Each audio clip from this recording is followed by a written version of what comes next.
Bertie the bus was giving some visitors a tour of the island of Sodor.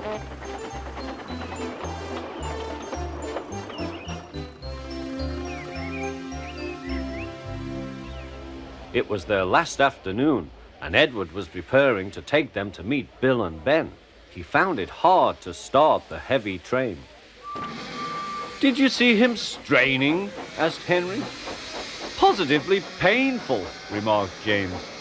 "Just pathetic," grunted Gordon. "He should give up and be preserved before it's too late." "Shut up," burst out Duck. "You're all jealous. Edward's better than any of you." "You're right, Duck," said Boko. "Edward's old, but he'll surprise us all." "I've done it, we're off! I've done it, we're off!" said Edward as he finally puffed out of the station.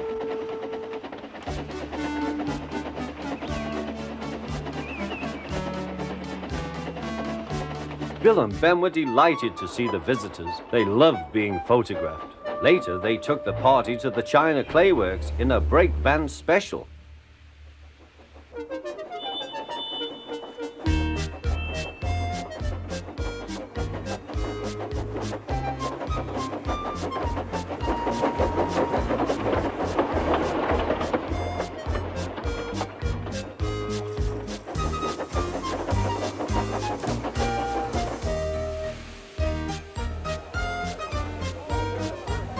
Everyone had a splendid time, and the visitors were most impressed.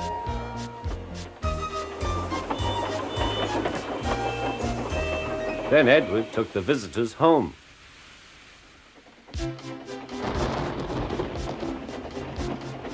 On the way, the weather changed. Wind and rain buffeted Edward. His sanding gear failed, and his fireman rode in front, dropping sand on the rails by hand.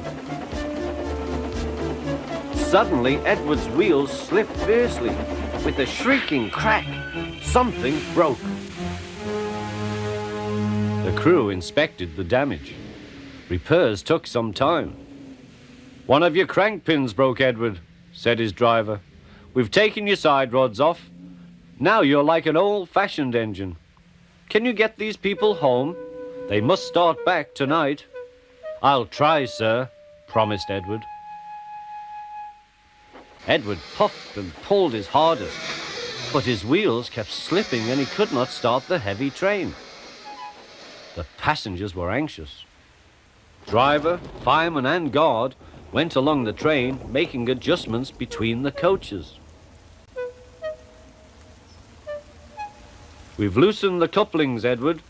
Now you can pick your coaches up one by one, just as you do with trucks." "That will be much easier," said Edward. "Come on," he puffed, and moved cautiously forward. The first coach moving helped to start the second, and the second helped the third.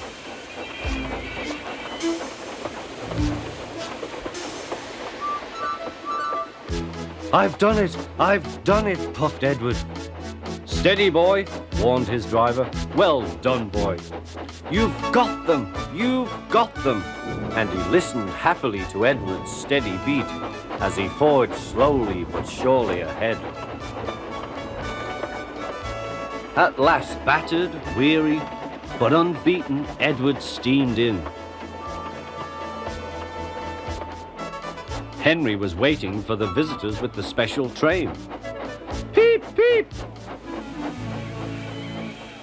The fat controller angrily pointed to the clock, but excited passengers cheered and thanked Edward, his driver and fireman. Duck and Boko saw to it that Edward was left in peace. Gordon and James remained respectfully silent.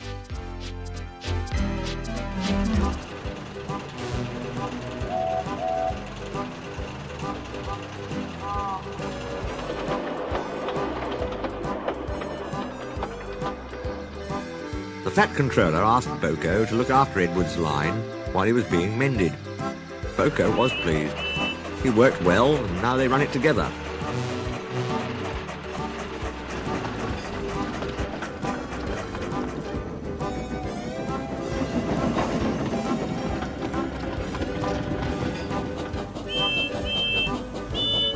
Bill and Ben still tease him, but Boko doesn't mind.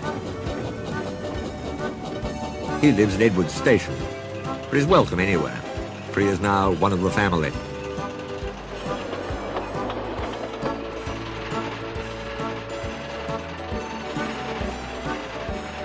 Donald and Douglas were the last to accept him, but he often helps with their goods trains.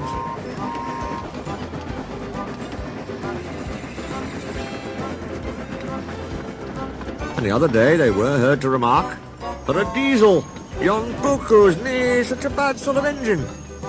That, from the Caledonian twins, is high praise indeed.